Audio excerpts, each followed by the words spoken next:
নমস্কার বন্ধুরা, চলে এলাম আবারও নতুন একটা রেসিপি নিয়ে। আশা করছি আপনাদের সকলের ভালো লাগবে।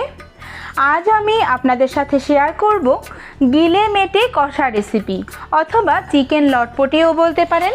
গিলে কলিজা হয়তো অনেকেই পছন্দ করেন না, কিন্তু যারা পছন্দ করেন তাদের কাছে কিন্তু এই রেসিপিটি ভীষণই ভালো লাগবে। শুরুতেই দেখুন কিছু মশলা বেটে নেব। নিয়েছি শুকনো লঙ্কা, কাঁচা লঙ্কা, রসুন আর পেঁয়াজ।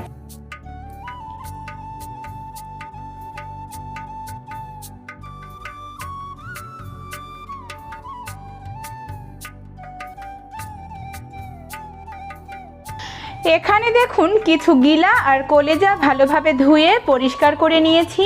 গিলা কলিজাগুলো আমি একটু ছোট করে কেটে নেব, যাতে রান্নার সময় মশলা খুব সহজেই ঢুকতে পারে।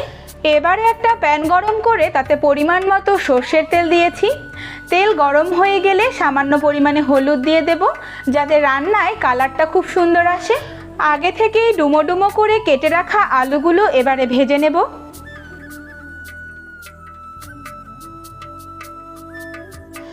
আলুগুলো হালকা ভেজে নিয়েই তুলে নিয়েছি।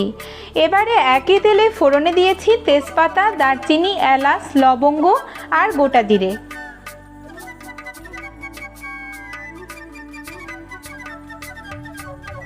ফোড়ন থেকে সুন্দর ফ্লেভার ছড়ালে দিয়ে দেব কুচনো বাকি পেঁয়াজগুলো।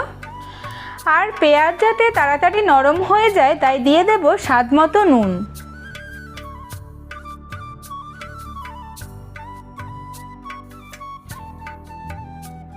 পেঁয়াজগুলো একটু লাল লাল হয়ে এলেই দিয়ে দেব 1 চামচ করে জিরে, ধনে, হলুদ আর লঙ্কার গুঁড়ো। কালারের জন্য আরও দেব 1/2 চামচ কাশ্মীরি লঙ্কার গুঁড়ো। এই রান্নাটি একটু ঝাল ঝাল করে খেতে ভালো লাগে বলে আমি একটু ঝাল বেশিই ব্যবহার করেছি। আপনারা চাইলে কমিয়ে বাড়িয়ে নিতে পারেন। তেলের উপরেই মশলাগুলো একটু নেড়ে নিয়ে কুচনো টমেটোগুলো দিয়ে দেব। টমেটোগুলো তাড়াতাড়ি নরম হওয়ার জন্য ঢাকনা দিয়ে 2 মিনিট রান্না করে নেব।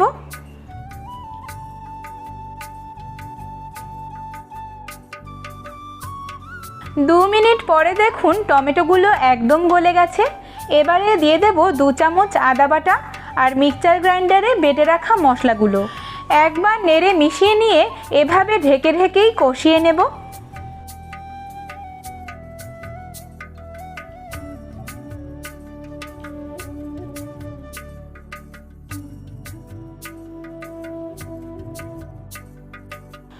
মশলা থেকে এভাবে যখন তেল ছেড়ে দেবে তখন বুঝে নিতে হবে মশলা কষানো হয়ে গেছে। এবারে আমি দিয়েছি একটা গোটা রসুন আর কেটে রাখা গিলে আর কলিজাগুলোও একই সঙ্গে দিয়ে দেব। একবার ভালোভাবে মিশিয়ে নিয়ে ঢেকে রান্না করে নেব 10 মিনিট।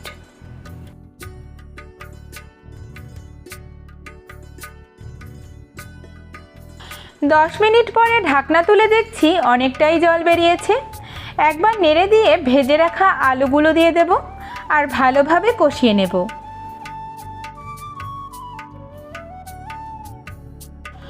আলুগুলো দেওয়ার পরে আরও 5 মিনিট কষিয়ে নিয়েছি। এ পর্যায়ে আমি একটা মশলা দিয়ে দেব, যেটা আমি আগে থেকেই তৈরি করে রেখেছিলাম। এখানে আমি গোটা জিরে, গোটা ধনে, পোস্ত, দারচিনি, এলাচ, তেজপাতা, লবঙ্গ আর গোলমরিচ শুকনো কড়াইয়ে ভেজে বেটে নিয়েছি। এই সিক্রেট মশলাই কিন্তু এই রান্নার স্বাদকে অনেক গুণ বাড়িয়ে দেবে। এবারে ঢেকে দিয়ে রান্না করে নেব আরও 10 মিনিট।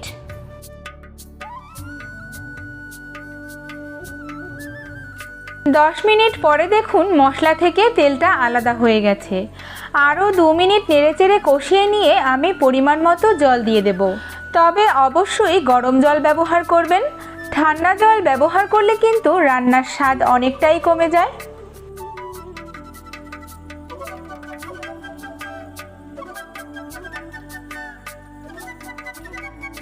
পাঁচ মিনিট ঢেকে দিয়ে রান্না করে নিয়েছি। এরই মধ্যে দেখুন আলুগুলো পুরোপুরি বয়েল হয়ে গেছে।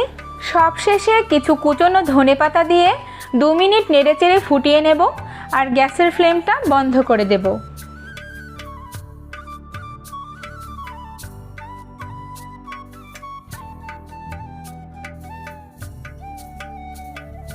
কালার দেখে নিশ্চয়ই বুঝতে পারছেন এটি খেতে কতটা লোভনীয় হতে পারে। ভাত বলুন অথবা রুটি পরোটা সব কিছুর সঙ্গেই কিন্তু এটি দারুণ জমে যাবে। ডিনারে রুটির সঙ্গে এটি আপনারা পরিবেশন করতেই পারেন, তাহলে দেখবেন পরিবারের সকলে অল্পতেই খুশি হয়ে গেছে।